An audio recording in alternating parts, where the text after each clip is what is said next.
podcast. The Idlecast.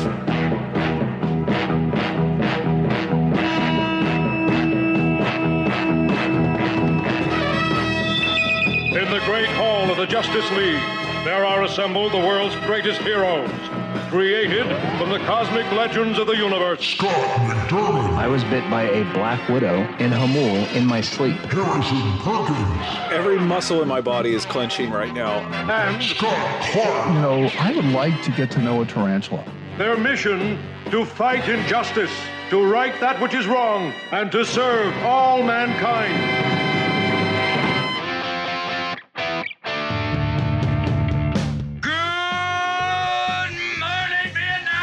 We'll do it live. No. We'll do it live. It's real simple. You got 2 more quarters and that's it. Now, most of you have been playing this game for 10 years. And you got 2 more quarters. And after that, most of you will never play this game again as long as you live. Now, you all have known me for a while. And for a long time now, you've been hearing me talk about being perfect. Well, I want you to understand something. To me, being perfect is not about that scoreboard out there. It's not about winning. It's about you and your relationship to yourself and your family and your friends. Being perfect is about being able to look your friends in the eye and know that you didn't let them down because you told them the truth. And that truth is that you did everything that you could. There wasn't one more thing that you could have done. Can you live in that moment as best you can with clear eyes and love in your heart? Ladies and gentlemen, the Super Friends. Good morning, men. I am here with clear eyes and love in my heart. Listener, just so you know, this is the second episode we're recording today, so we needed a little locker room speech from Billy Bob Thornton to get us pumped up to record this episode. I'll start. Last week, I, as the listeners hearing this, confessed to making 2 egregious Twitter gaffes. And today, I have a rant about people who complain about things they don't like on the blog or the podcast. This is something I've been dealing with for, this is like, what are we looking at? 16, 17 years of frustration. Are you talking about our extraneous podcast or your other podcast? All the Idlecast podcasts. This series, the Superfriends series, is #1 with a bullet on in the Heidel media empire. It is the by far the most popular series that we are doing. The Superfriends extraneous podcast is what you should change the name to. It's people like it very much. I took that as a compliment. As I knew they would like this podcast, but somebody wrote in to the Heidel blog and commented on the music. The intro for this episode. And I love the intro for this episode, and I'm not going to change it. Make it louder. Sing it louder. It kind of got under my skin because, over the years, having run this now for 16, 17 years and dealing with thousands and thousands of comments, one of the things that always boggles my mind is that people write as if they've been strapped down and they're being forced to read or forced to listen. And I've never understood that. It's like, okay, if you listen to the intro and you don't like it, then this podcast is probably not for you. If you don't have a sense of humor, if you can't laugh at yourself. I remember once I did an interview, and I won't say with whom, on another podcast for another entity altogether. And that podcast was exactly the same as the hundreds of others that we had done. There's, intro music and music for the close and all the different production elements that we did. And somebody who was attached to this person we interviewed wrote in to complain that we had cut this person off and we had played music and it was unseemly. And there's a thing about the Reformed world where people lack a sense of humor. I don't think it's very many. I don't think it's a great percentage, but it's surprising to me how often people write in to complain about things over which they have complete control, right? You're listening to an intro and you don't like it, you think it's terrible. You know what you do? You hit stop or pause, go to another podcast, listen to another episode. Or if you're reading something and you think, I don't like this very much. In my world, I just hit delete. I go on to do something else if it's not helpful. So maybe I'm missing something. I don't know. I'm sorry to start. I only listen to Seemly podcasts on Saturdays. Exactly. So I don't listen to Super Friends on Saturdays. I actually wait till Tuesdays to listen to it. Yeah, it's we do laugh and Tarantula Tuesday. Tarantula Tuesday. Well, the tarantula episode, I think. Speaking of tarantula, you guys want to talk about barbecue? Yes, but The tarantula episode did trigger some people. It's triggering Harrison right now. were they on my side? I hope they were on my side. No, I just think people thought we laughed too much. Some people, a small, noisy, grumpy minority. I like what Bob Godfrey always says. We take our faith seriously, but we don't take ourselves seriously. I think Reformed people need to learn to laugh and enjoy themselves a little bit. That's true. Otherwise, we live up to this sort of grumpy, Frozen chosen. dyspeptic stereotype that, in my experience, really isn't true. So there's maybe a kind of an important underlying point here. Eventually, we get to it. That most Reformed people are pretty normal, and most Reformed people have a sense of humor. But there is a segment, and I don't know how big it is, but there is a segment that seems to have trouble laughing. I mean, Psalm 126 says, "When the Lord restored our fortunes, our mouths were filled with laughter." Yeah. It's biblical. But what do you think at the wedding in Cana, when they're drinking wine, as I understand it, for the better part of a week, right? Which gladdens the heart, Psalm Which 104. gladdens the heart. Yeah. And makes your tummy feel better. That's a different rant. Yeah. What do we think was actually happening at this wedding when people were running out of wine, oinos, which is an intoxicating drink? What do people think was happening during this thing? Jesus was there, and people were laughing, and they were enjoying themselves. Nothing's more joyous than a wedding. So anyway. Yeah, they weren't dyspeptic. Exactly. And if you are Which, dyspeptic, for the listener, I just looked it up for you guys. It means having indigestion or consequent irritability or depression. yeah, there you go. And They weren't that. what does Paul say you should do for that? Some wine? Yeah, drink a little wine. If you're dyspeptic, drink a little wine and chill. So, and I say this as one who actually doesn't consume alcohol, not for any moral reasons. That's true. It's just, I don't drink it. It's not a good idea for me. Given our family history, it seemed unwise for me to be consuming alcohol. That's what I decided. But what if Jesus said to you, "Here, drink this wine. It's my blood." I would. And I do. I do in Yeah, me too. I do in communion. Although how much wine is actually present in our communion is a matter of debate. I'll tell you what, on Sunday morning, I got about 9 ounces in my chalice. Really? And I needed to be carried out there. I mean, they gave me so much, it was insane. And you know what they said to me? They said, "You could have saved half of it for the evening service." Like it was my fault. I'm supposed to not drink the wine that you put in my cup. Okay. I don't think we take the Anglican or Roman view that you have to Consume. the minister has to consume all of it. Well, I mean, It was there. What do you want me to do? I remember an Anglican minister who, after multiple administrations of communion, was worse for wear. We will say wine certainly gladdened his heart, and as I understand things, at that time he needed that. So You know what gladdens my heart besides wine? the Heidelcast and barbecue, yes. And the Heidelcast. Yeah, and so we should bring those together and Yes. talk about barbecue on the Heidelcast. What's your favorite barbecue? So I'm Southern, so I'm going to split it. So pulled pork is the default. And I'm not big into the Carolina is fine, but an Alabama white sauce or just the tomato and brown sugar based, also great. Brisket is really good, but here's the thing. It's more expensive and more likely to be wrong. So if it's good, then it's very great. good.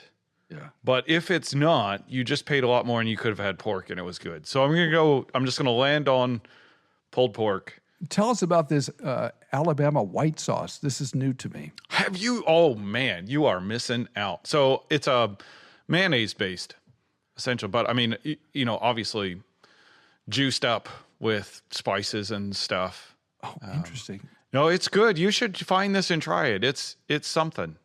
I've had barbecue in Jackson. I've had it in, I think, Memphis. And I've had it in Florida, in Jacksonville, which is really, really good, and Kansas City and Austin and Denver and all over the place. There's a wonderful barbecue place outside of Zion in Utah, in Hurricane, and it's really, really good. The best barbecue, I think, is at the Peach Park in Chilton County, Alabama. It's in the back of a thing where they sell lots of peaches. Oh, yeah. And it's good stuff. Every time it's good. Next time you come, though, if you want Alabama white sauce, next time you come visit us here in Michigan, there's a local place. It's a chain place, but it's pretty good. It's a Texas-based chain, so of course they're going to keep barbecue tightly regulated as Texans. They have a good white sauce. We'll go and let you try it. Oh, interesting. So come see us for the barbecue. What is your favorite barbecue, Scott? Well, believe it or not, I am a dry rub guy. Yes. And I am a beef rib lover. Oh, nice. You know, like the kind of beef ribs that are the size of your arm. Yeah. That's what I grew up on. So I like beef ribs. And then if I'm in a mood, I'll have some carne asada, which I grew up on also. So you can't go wrong either one of those. Beef ribs. You can't get either here in the thumb, by the way, just in case anybody was wondering. You cannot get beef ribs or carne asada. But you could get some good barbecue in Detroit, I bet, because of the Great Migration. Lots of people came up from the South. So I'm sure you can. There's a place downtown that's supposed to be really good that I have yet to go, and I need to. So, Scott, do you make your own dry rub, or do you use... My wife does all the cooking. Do you know where she gets the dry rub, or does she make it herself? I think she invents it every time. Oh, okay. I think I've really struggled with this because I love barbecue, and I thought brisket, and then Scott said ribs, and then I thought, probably baby back ribs if they're done. But they have to, again, that's something that can be messed up pretty easily. If it's not done well, it can be dry, and the sauce has to be good. And I learned to love and eat barbecue in Kansas City. For 4 years, we lived about 3 blocks from just a neighborhood barbecue place.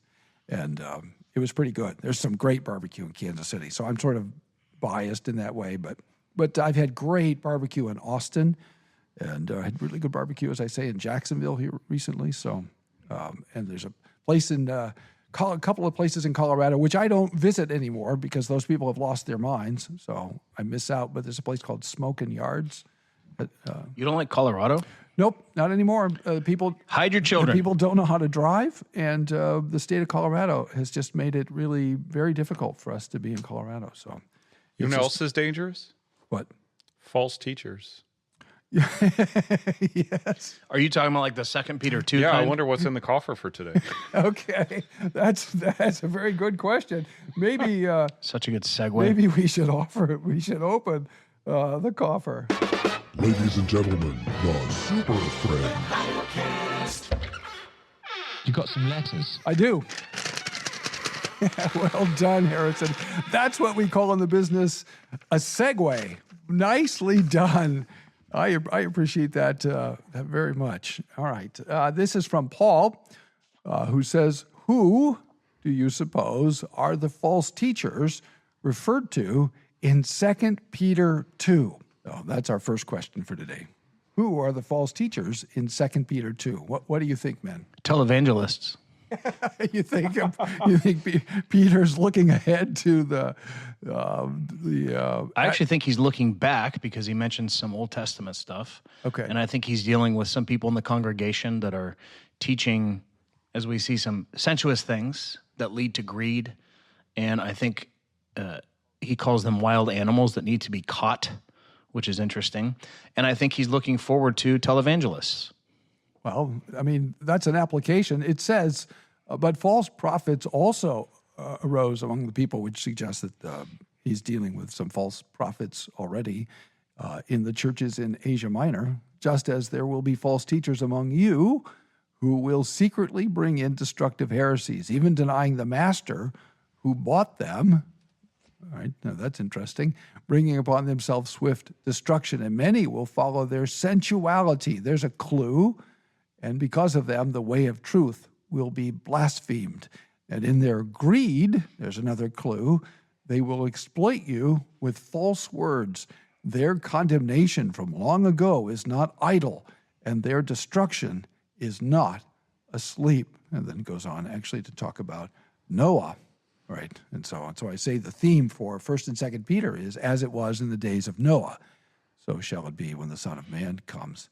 So we have a couple of clues. I don't know that we can nail down, maybe you have an idea, Harrison, exactly who they were, but we have some idea of the kinds of things that were being taught in the AD 60s or late 60s, maybe a little later than that, Not too much later, not too much after AD 65, I would think. I know very specifically their names were Alfred, Henry. That seems unlikely that they were Anglo-Saxons. They were English? Yes. Yeah. They were Anglo-Saxons back there in the first century. So one of the things that I think is interesting about this passage is that this is the section of Peter's writings that are most related. I don't have a clear mind or definitive verdict for myself about whether Second Peter is dependent on Jude or Jude is dependent on Second Peter. That's very difficult to sort out, right? The relationship between them. Yeah, my inclination, having spent more time with Jude, is that his seems to be tied more specifically and rigorously to a chain of sources and references. Yeah. Which makes me think that Second Peter is probably pulling from him, but that's just an inclination. But in Jude, it's very plain that the issue is false teachers who have come in to gain from the congregation without contributing real spiritual nourishment and are articulating an antinomian, approach to the Christian life. And given that in the background of Jude, so they're shepherds who feast with us, but don't feed, feeding themselves but not others. They're waterless clouds. In other words, they've sucked up the resource, but they're not giving it back. They're wandering stars. In other words, they're supposed to give guidance, but they don't. That's going on in Jude. It seems like the same thing is happening. I mean, it is false prophets and false teachers. And so somebody who, whether they had appointed office or people coming in trying to give input, I should be teaching you. Yeah. That seems clear. And it also seems that there is an aspect of antinomianism where truth is rejected and also there's a sensuality, so a doctrinal way of justifying licentiousness that they've articulated. If you jump down verse 14, they have eyes full of adultery, insatiable for sin. They entice unsteady souls. They have hearts trained in greed. So they're trying to get paid by the congregation, it seems, as teachers, or perhaps even are being paid. And yet, rather than giving spiritual truth, they're trying to take the money and indulge physical impulses. That's what I think is going on here. And he pulls on a lot of the same similar Old Testament precedents as Jude does. Verse 10, I think, helps. Bold and willful, this is from the ESV, they do not tremble as they blaspheme the glorious ones, whereas angels, though greater in might and power, do not pronounce a blasphemous judgment against them before the Lord. So these are people who seem to be playing up this life, this world, money, sensuality, whatever that means. We tend to hear that in sexual terms, and that could be the reference, or it could be more general, right? Sense experience. Yeah, it's fascinating, isn't it? How Hebrews takes Esau when he took the bowl of lentils in exchange for his birthright. And Hebrews says, and that shows he had a heart full of sexual immorality. Yeah. So in the ancient church, the questions of sexual or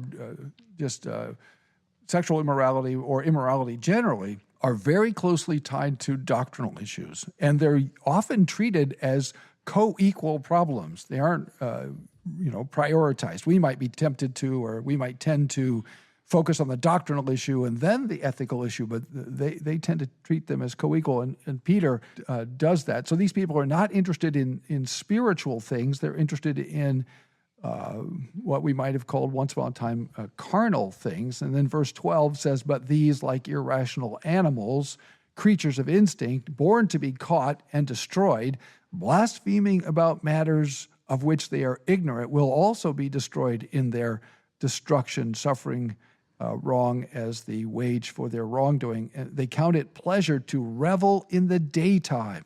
So they're so wicked in their immorality that they're reveling. They're not even postponing their immorality, and this seems like corporate immorality, right? Debauchery, they're drinking, maybe sexual immorality, and there's a reason for saying that. They're doing it boldly, right? Not even waiting till the dark. They're doing it in the daytime. While they feast with you, they are blots and blemishes, which is echoes Jude, reveling in their deceptions. While they feast with you, they have eyes, verse 14, full of adultery, insatiable for sin. They entice, as Harrison said, unsteady souls, hearts trained in greed. So those are the waterless springs, mists driven by a storm. That's a Jude thing too. I mean, the Balaam. So verse 15, the way of Balaam, the waterless springs driven by the mist driven by those are the gloom of utter darkness has been reserved. Those are all Jude features too. And then verse 21, for it would have been better for them never to have known the way of righteousness than, after knowing it, to turn back from the holy commandment delivered to them. What the true proverb says has happened to them. The dog returns to its own vomit. The sow, after washing herself, returns to wallow in the mire. So these seem to be people who made a profession of faith, are in the covenant community, participated in the life of the covenant community, participating in the sacraments, it seems. There seemed to be some indication they participated in the sacraments. So this is like Hebrews 6:4. They're tasting of the powers of the age to come. And in Hebrews, it's turning away back to the types and shadows. In this case, these are people who've gone back to their pre-Christian life, but maybe justifying it and saying that this is okay and this is approved by the Lord. Peter obviously has the strongest. Not just individually, they're trying to teach the congregation to embrace. To justify it. This is what we're doing. We're engaging in this kind of immorality or that kind of immorality, but it's okay because, and whatever it is they are saying. So licentiousness, antinomianism. And then to the kind of application question, do we think that these characterizations were about a specific group that Peter had in mind, or that these kinds of false teachers are still a feature of our modern times too? Well, I do think that Peter had, I don't think he's just kind of group, hypothetically, shooting the breeze about a bad thing that could happen. I think he's got a problem plainly in view, but then in as much as a modern problem may correspond to that problem, well, it fits within the descriptions and the rejection and, response as well. So if you see people collecting big checks and living like the Dickens, as Grandma used to say, and professing Christ and encouraging other people to do the same thing, and speaking ill of heavenly powers, that sort of thing, well, that, I don't know if anybody's doing that exactly, although it wouldn't take a lot of imagination to think about, some notorious people who've attached themselves to the evangelical world, of whom this might be the case. So I'd be shocked if there's not somebody out there teaching essentially this kind of thing openly. Who that is and where that is, I don't know off the top of my head. But name names. I can't think of anybody who's openly saying it's okay to commit adultery or to steal or to murder or to covet because, whatever justification they might give, and call themselves Christians and teaching other people to do that. I imagine it exists. So, listener, if you know, you could send But by doing it, aren't they saying it's okay to do it? People do things. By living this way? People do things without necessarily telling other people to do the same thing. Right? Okay, but if you're in a leadership position. Yeah. And you're doing it openly. They keep it hidden because they know it's... Well, that's right. If they're doing it openly. You don't actually have to go and say, and it's okay for you to do it too. Yeah. Simply by doing it and not covering it up. But if there's something that I'm not thinking of or should know about, you could send it to heidelcast@heidelblog.net. And that'd be interesting. Not that we'll broadcast it to the world, but it'd just be interesting to know if there's somebody out there. I can imagine somebody who's, presenting themselves as full of the Holy Spirit and then telling people to live like the Dickens. Call or text now, 760-618-1563. Well, let's read some emails, shall we? There is. This one is from Anonymous, who asks, are we too worldly if we retire? Should someone retire if they can financially afford it but are still physically able to work versus continuing to work to contribute a larger tithe?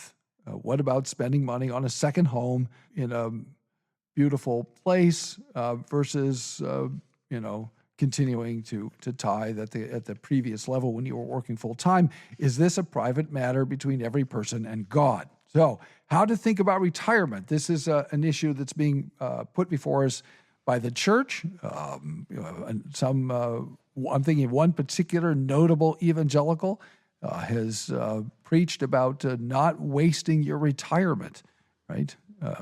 Not supposed to waste our cancer. We're not supposed to waste our retirement. We're not supposed to spend our retirement. And this particular sermon is sometimes credited as kicking off the Young, Restless, and Reform movement. And the sermon was about how you shouldn't be spending your retirement picking up shells on the seashore. You should be continuing to serve the Lord. So this is a question. And, we're looking at some demographic shifts in the United States. People are talking about revising, the date of entry into Social Security and all of that. So there's some broader cultural pressure, too, to think about how we think about retirement and should we postpone retirement. 65, when they established that age, you were really not expected to live that much longer than 65. You were supposed to maybe live a few years and then die, contribute to Social Security, live a few years and die. And now we retire at 65 and we continue drawing on Social Security for 10, 15, 20, sometimes 30 years. And that's putting a strain on the Social Security system. So anyway, what do you men think about that? I'd be interested, as the one closest to retirement in this group, I'm interested in what you think. Well, retirement doesn't mean no longer being productive. That's the first thing that I think of when I hear this question, because the person asking the question almost makes it sound like, can I retire? Should I retire? Is it godly? Well, yeah, you can still be productive. You can still serve your church. You can still care for your family. You can still do things. And in fact, everybody I know in my congregation who's retired, they always say, I can't believe I used to work because everything I do now, I don't know when I had time to work. So it seems like they're busier now that they've retired. And one other little thing before Harrison jumps in, you can't do a bigger tithe because a tithe means a tenth. So a tenth is a tenth. You can add offerings to that. And if you have money just sitting there and you're not using it for your needs, and if you're not planning on giving it to your family, then of course you need to send it to the church. What are you talking about? Come on. Send it directly to First Presbyterian. Yeah, in Bad Axe, Michigan, yes. Bad Axe. Yeah. Only Presbyterian. So I think that there's a lot of wisdom issues built into this question. So, I actually would agree with the statement, the form of words as such, don't waste your retirement. I don't think we should waste anything, at least not principally speaking. That doesn't seem like I'd like to hit a point in life where I squander all of my time for no good reason. Somebody asked me this. I said something about retirement, and they said, do you actually believe retirement's biblical? And I said, well, one thing I do think is that at some point in life, I'm probably going to become less able to do all of the things I do now with as much effectiveness. I can testify that that's a reality. That really does happen. That's not theoretical. Well, and in that situation, I actually don't want to become a burden on my congregation. Now, maybe that means I just do less. Yeah. There's in terms of maybe I don't preach morning and evening, and we have somebody else doing one of those or something like that. But at some point, I probably need to step back and perhaps even out of the role I have, not just because of a retirement issue, but for the benefit of everyone. Yeah. Or maybe write one less book a month. I don't know. Well, there are other projects that I would think I would still be committed to doing. And, Scott, as he approaches retirement, I know that there's the HRA and writing projects that he wants to do. And I don't think that he's going to become non-productive or just kind of a waste of space, eating up time uselessly. No. And so I'm not particularly concerned, about how he is going to use retirement, even if that means a shift of involvement in certain activities that count as full-time employment right now. So I think contributing, making a good contribution to people, churches, where we're involved, that sort of thing is probably the better criteria than should I keep taking a paycheck for the exact thing I'm taking a paycheck for now? Am I contributing? So don't waste it. Be productive as much as capacity, allows. Doesn't have to be in the same way. What about spending money on a second home, and versus giving extra money to the church? Well, I think there's wisdom built into that question too, because it's like, well, what does it involve for you to get that second? If it means I'm going to get near bankruptcy to take a second home, but I just really want it, I've got to have it. Seems like a bad idea. Not just because of the tithe question, but like, if you're striving to hit a certain thing just because you want it, not because it's obtainable and wise and feasible, well, you should measure your resources. We have to count the cost on everything. If, on the other hand, you've got tons of money, you've made millions in whatever, and it's a blink for you to just buy a second home, and you can still keep up with all the bills you have, the obligations you have. You can support whatever family responsibilities you have, and contribute well to your church. Yeah, and don't forget about hospitality too, right? And especially inviting your pastor over for steak. Don't forget that if you're getting a second house. You can't stop doing those things. Yeah, exactly. I mean, I agree with all of that heartily. As a guy who started working when he was 14, I'm coming up on 50 years of working. So there's the physical question, and there's a sort of the emotional, psychological question. Getting up every morning and having to give account to someone, and that's good in some ways. But as you say, I've got plenty to do. We're in the middle of a significant construction project at the Clark House, so that we'll be able to actually do recording more easily and have all my books in one place. And all of that is really aimed to facilitate, to a certain degree, my work at the seminary, but also my work at for the Heidelberg Reformation Association. Yeah, you'll finally be able to do some podcasts. Yeah, exactly. Greg Reynolds, great guy in the OPC, edits Ordained Servant, right? Yeah. And he told me one time, he's like, I had to retire from the pastorate so I could do all the things I have to do. Yeah. He wasn't retiring to like take it easy, and not that there's anything wrong with a measure of taking it easy. Moderation, right? Moderation in all things except moderation. Yeah. And Christian liberty is a thing too. That's, everybody may not agree with what you do. So there was that aspect of the question, is this between the Lord and me? And I think there's a sense in which that is true. One of the things that I thought when I finally did hear that famous sermon that sort of kicked off the Young, Restless, and Reform movement is, well, you're entitled to your opinion, but you're not entitled to bind my conscience apart from the clear teaching of the Word of God, either explicitly or implicitly. And great point. And people will come to different conclusions about this, and we are free before the Lord. So as long as you're fulfilling your obligations, whatever those are, in your station of life, your place of life, time of life, and your, for example, sometimes when people retire, they just sort of wander away from the visible church. Well, that's not an option, right? So if retirement takes you to another place, you need to be dismissed to another congregation. You can't retire from the Christian life. You can't retire from the means of grace, right? You can't retire from being connected to the body of Christ. So that needs to be clear. And as long as you're meeting your obligations and shepherding your resources with which the Lord has entrusted you in a way that's honorable and faithful to Scripture, then if you have the resources to buy a second home, go for it and enjoy the life that the Lord has given you.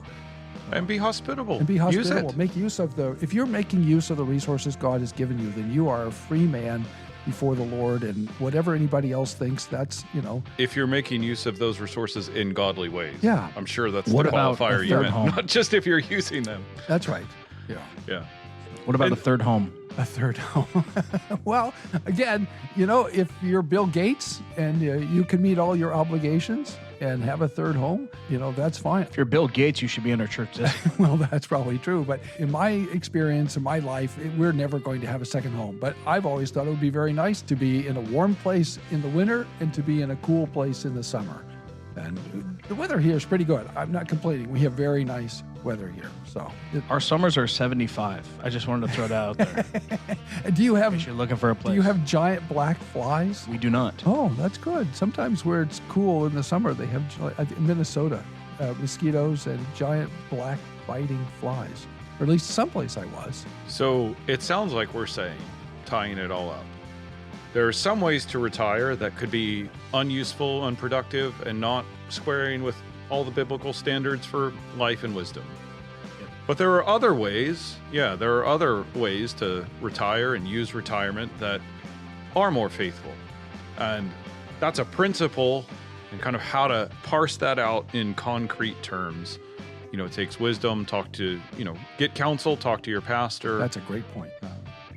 And see. Thanks for listening. Tune in tomorrow for more from the Heidelcast, brought to you by Heidelberg Reformation Association.org. Don't forget, when the coin in the coffer clinks, the cost of bandwidth shrinks. Copyright Heidelberg Reformation Association. All rights reserved. This is a Heidel Media production. The best podcast